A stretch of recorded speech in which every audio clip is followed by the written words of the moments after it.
Assalamualaikum warahmatullahi wabarakatuh. Apa kabar anak-anak semua? Semoga kalian sehat selalu dan senantiasa bersemangat untuk belajar hal baru setiap harinya. Perkenalkan, nama Ibu Rika Intiriani. Ibu mengajar otomatisasi tata kelola humas dan keprotokolan untuk kelas 11 dan 12 OTKP. Hari ini kita akan belajar tentang pelayanan prima kepada pelanggan. Tujuan pembelajaran kita adalah untuk menerapkan pelayanan prima kepada pelanggan dan melaksanakan pelayanan prima kepada pelanggan. Kita akan fokus membahas tentang kebutuhan pelanggan dan juga konsep dasar pelayanan prima. Nah, pertama kita akan membahas tentang kebutuhan pelanggan dulu. Jadi secara umum, perusahaan dapat menangani permintaan pelanggan dengan memberikan apa yang mereka inginkan, atau apa yang mereka butuhkan, atau apa yang benar-benar mereka butuhkan. Kunci pemasaran profesional adalah memahami kebutuhan real pelanggan dan memenuhinya dengan lebih baik daripada yang dilakukan oleh para pesaing. Nah, dalam aspek pemasaran suatu produk, seorang humas harus dapat membedakan antara pemasaran yang cepat tanggap dengan pemasaran yang kreatif. Bentuk pemasaran yang cepat tanggap menemukan suatu kebutuhan yang diutarakan dengan mengisinya dengan produk-produk yang dibutuhkan. Bentuk pemasaran yang kreatif menemukan dan menghasilkan solusi yang tidak diminta pelanggan namun disambut hangat. Nah, kemudian mengapa seorang humas harus dapat memastikan kepuasan pelanggan atas produknya? Karena penjualan perusahaan setiap periode berasal dari dua kelompok, yaitu pelanggan baru dan juga pelanggan setia.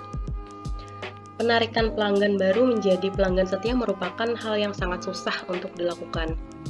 Dalam satu proses penarikan pelanggan baru menjadi pelanggan setia, suatu perusahaan biasanya dapat menghabiskan biaya 5 kali lipat lebih banyak daripada upaya mempertahankan pelanggan setia.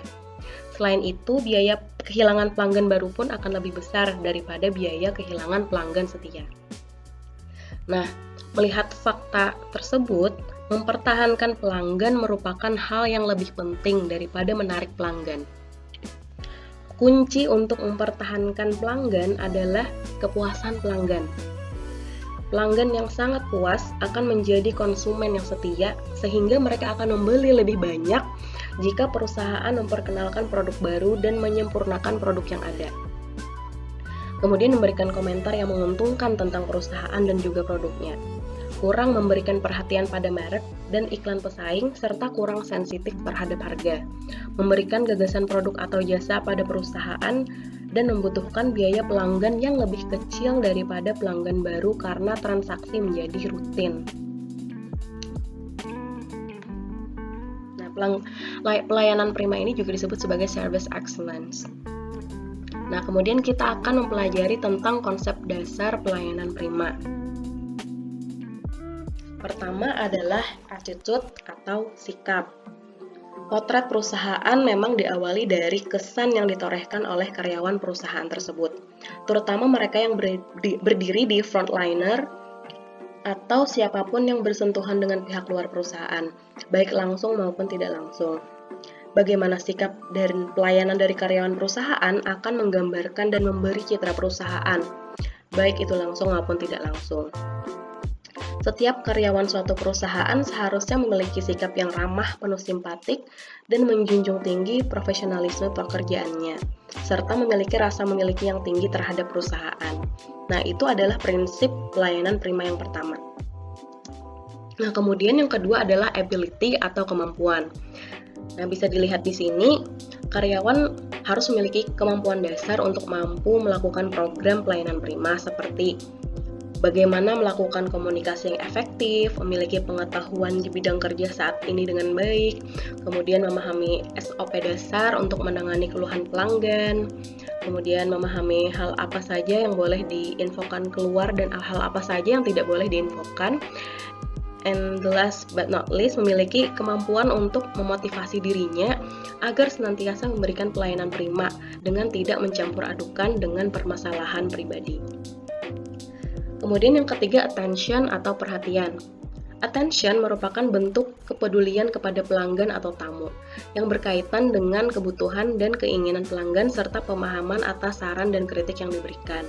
Nah, di sini bisa kita baca bersama dan perhatikan bersama hal-hal yang perlu diperhatikan menyangkut bentuk-bentuk pelayanan berdasarkan konsep perhatian. Nah, yang pertama, mengucapkan salam pembuka pembicaraan. Yang kedua, menanyakan apa saja keinginan pelanggan. Yang ketiga, mendengarkan dan memahami keinginan pelanggan. Yang keempat, melayani pelanggan dengan cepat, tepat, dan ramah. Dan yang kelima, menempatkan kepentingan pelanggan pada nomor urut pertama. Nah, yang keempat yaitu action atau tindakan. Nah, kalau yang sebelumnya attention atau perhatian itu penekanannya pada bagaimana kita memberikan atensi kita terhadap kebutuhan dan keinginan pelanggan tamu kita.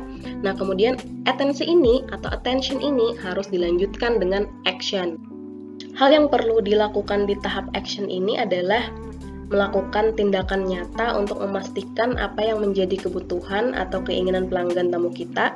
Jika kurang yakin dan lebih baik, lakukan konfirmasi dengan sopan. Jika diperlukan, dapat dilakukan pencatatan, apalagi jika permintaan tersebut cukup beragam. Nah, dan jika hal ini adalah bagian dari transaksi, maka permintaan tersebut bisa dicatat di form yang harus sudah disiapkan. Jika karyawan tersebut berada di bagian yang berhubungan dengan transaksi seperti FO, FDA, cashier, atau kasir, kemudian sales counter, telemark, dan lain-lain, maka prosedur transaksi harus menjadi prioritas, tentu dengan ramah dan kesopanan yang tinggi. Jangan lupa untuk mengucapkan terima kasih dan tanyakan apa masih ada hal yang bisa dibantu, sembari mengantukkan tangan sebagai tanda menghormati dan menghargai. Nah, yang kelima yaitu accountability atau tanggung jawab. Konsep pelayanan prima ini yaitu tentang sikap keberpihakan kita kepada pelanggan atau tamu atau mitra kerja sebagai bentuk rasa empati dan kepedulian kita atau care. Nah, sikap tanggung jawab ini jika dilaksanakan dengan benar dan sepenuh hati, maka bisa meminimalkan terjadinya ketidakpuasan pelanggan atau tamu atau mitra perusahaan. Kemudian appearance atau penampilan. Di sini bisa kita lihat ada gambar dua orang laki-laki dan perempuan, mungkin sebagai customer service atau bagian frontliner. Nah, mereka sedang mengantukkan tangan sebagai bentuk dari action. Dan juga kita lihat di sini penampilan mereka bagaimana. Nah, jadi penampilan karyawan baik secara fisik maupun non-fisik itu merefleksikan kredibilitas perusahaan. Maka dari itu juga ini termasuk poin yang penting untuk kita selalu menjaga penampilan, terutama bagi yang berada di frontliner. Nah, standar penampilan harus dibuat oleh perusahaan itu sendiri dan mungkin akan berbeda untuk tiap perusahaannya.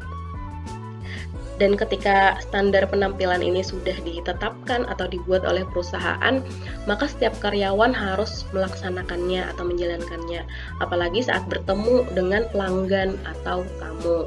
Nah, appearance ini bukan berarti wajah seseorang itu harus cantik ataupun tampan, karena itu hal yang relatif. Jadi bisa jadi apa yang terlihat oleh mata kita seperti baju atau mungkin tampilan rambut atau mungkin makeup dan sebagainya. Nah, itu saja yang dapat Ibu sampaikan kali ini. Terima kasih atas perhatian kalian semuanya.